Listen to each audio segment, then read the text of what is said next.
Conference. I'm Christy McDonald coming to you live from the Grand Hotel. It is day 2 of the conference. We're going to be here throughout the week. We'll wrap up our coverage tomorrow. And of course, you can always see the wrap up of the day's events on My Week at 7:30 p.m. on Detroit Public TV. But one of the important conversations that's happening up here on the island is about education, and not just education at Detroit Public Schools, which is obviously gets a lot of attention, but really statewide. And joining me now to have that conversation is the Superintendent of the state of Michigan, Brian Whiston. Brian, it's good to see you. Good to see you. All right, we have a lot to talk about because people, it feels like, sometimes pull their hair out and say, K through 12 in the state of Michigan, we need to be doing better. We've fallen off in the last 10 years or so. So I want to start the conversation with you by saying, tell me what kind of progress that you believe that we have made as a state over the last year. So you're right, Michigan is progressing, doing better. We're somewhere in the bottom third of states in terms of performance, and we have to really do better. We owe it to our students, our taxpayers to do better. So where are we starting to see some improvement? We're starting to see improvement in some reading and writing scores, starting to see improvement in terms of multiple pathways for students. Very excited working with the governor on some career tech options for students. We've gone from a handful of programs to more than 100 programs where kids are going to high school and getting college credit, graduating with up to a 2-year college degree as part of their high school experience. So we're starting to see improvement across the board and really going to deeper learning in the classroom. You have districts going to competency-based education, which really looks at, let's not talk about what age a kid is or what grade they are, but where are they at academically? Kind of meet them at their level. Yeah, right, and let them progress either slower or faster than what we would say in a traditional sense. And let students drive that, not us. I want to talk a little bit about teachers and teacher training and of course, curriculum and what is going on in the classroom. But first off, I want to take a look at something that you tackled in the last couple of months, and it's the possible closure of schools. So the School Reform Office, they're the ones that say, well, you've been in the bottom for a while, you could be up for a closure of your school. The Department of Education then came in and said, let's work out a deal to see if these schools can stay open. What were some of those plans, and what did they entail, and what kind of solutions can you start to give these schools, or benchmarks to say, gosh, you've got to hit those or else we've got to come up with another solution? It's very excited working with the governor and the State Board of Education. We came up with what we call a partnership agreement. And in these partnership agreements, school districts have to meet certain standards at 18 months and 36 months.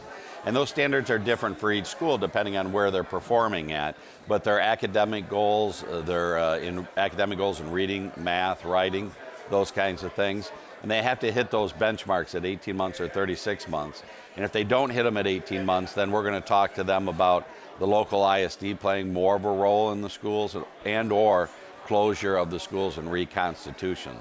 Now, the partnership agreement is exciting because what it says is, local district, you own the problem, you own your test scores, but we're going to come to the table with a bunch of partners from the business community, from higher education, from nonprofits, boys, girls clubs, all sorts of nonprofits, and we're going to say, what are your 5 to 10 goals that you're going to agree to in this partnership agreement, and what can these different partners bring to the table to help you accomplish these goals?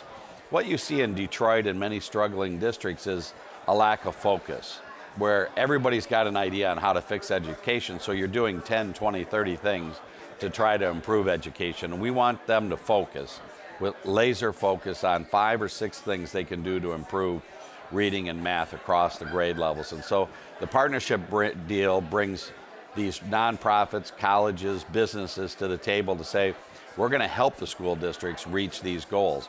But if they don't, we understand that there's going to be a next level of accountability. So I thank the governor for giving us a chance to create these partnership agreements. So when you say a next level of accountability, that would eventually be closure? It could be. It could be in 18 months if a school isn't meeting the standards. We would say you need to close the school. If the school needs to be open based on student population location, they could reopen it, but it'd have to be a new school, new staff, new administration, and a new philosophy. So, for example, if it's a high school and it's a traditional high school, they would have to close, but they could open up as an IB school. They could open up as a 5-year plan where kids go to high school and college at the same time. If it's an elementary, it could be a theme school, a music art school. It could be those kinds of different options. So they obviously have to be measured somewhere at the end of the day. Yes. Is that with the M-STEP? Is that the benchmark measurement now? So we're using a couple different benchmarks. A lot of districts use what is these benchmark assessments called either iReady or NWA, and that shows year-to-year growth. So I started third grade, where was I at? I ended third grade, where was I at? Did I get that year's worth of growth or more?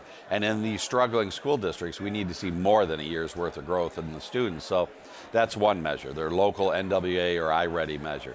Another measure is the M-STEP test, that's the second measure. And the third one is the ACT assessment. So we're using multiple assessments because we understand students can struggle in taking assessments, and we want to be fair, but we want to hold the kids to high standards. Hold the kids to high standards, but in turn that's also holding the teacher to a high standards. Let's talk about teachers, the kind of training that you believe that they're getting right now. Are we training our teachers the best possibly that we can? And are we giving them a chance to succeed and giving them the support they need instead of walking into a classroom with 35 first graders and saying, you've got to make sure that all of these kids are able to read at that certain benchmark level by the end of the year. Good luck. Right. Both the State Board's 10 and 10 plan and the Governor's 21st Century Education Commission call for changes in how we prepare teachers for success in the classroom. We really need to go to a more of a medical model, I like to say, where students in school who want to become teachers learn it in a classroom and then implement it right away instead of going through a class and then implementing it a year or 2 or 3 years later. So if they're learning how to teach kids to read, they'd learn that in their college course, and then they're immediately working in a school helping to input that learning that they got. So we're looking at making changes to more of a medical model. Secondly, we want to change so that when they graduate, they're one level of teacher and they can move up several steps to becoming a master teacher. And those things they would have to accomplish at each level to become that master teacher. And so we do need to make changes how we prepare. We know that we're heading into a teacher shortage. We have a lot less, about 50% less people going into education as a profession. Why do you think that is? Well, I think there's a couple reasons. One, I think education's been under attack for the last decade, so that's one reason. Second reason is pay, because we had a kind of a bad decade and schools had to cut. So there's a lot of school districts are hiring teachers at the 28 to 32,000 range. Why would someone want to graduate with a $100,000 debt and take a job that pays so little? I mean, all my kids were very blessed to go to college and graduate and start jobs in the 50, 60,000. So as people look at careers, I think the education's been under attack. Starting pay of teachers has been an issue. So I think we have to address and honor that and really bring the honor of once upon a time, a day, being a teacher was an honored profession, and we have to return to that. Have you had any conversations with the new superintendent of Detroit Public Schools Community District? Yeah, I'm very excited about the new superintendent. We did have a private conversation about an hour long, talking about that laser focus on what he needs to do to move Detroit.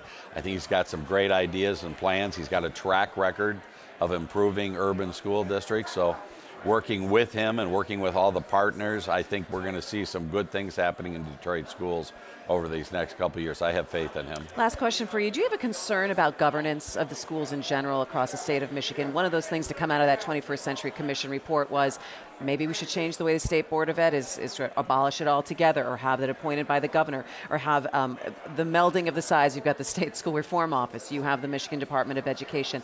What is your opinion on what the governance of schools is in the state? I think we need to have a conversation about governance.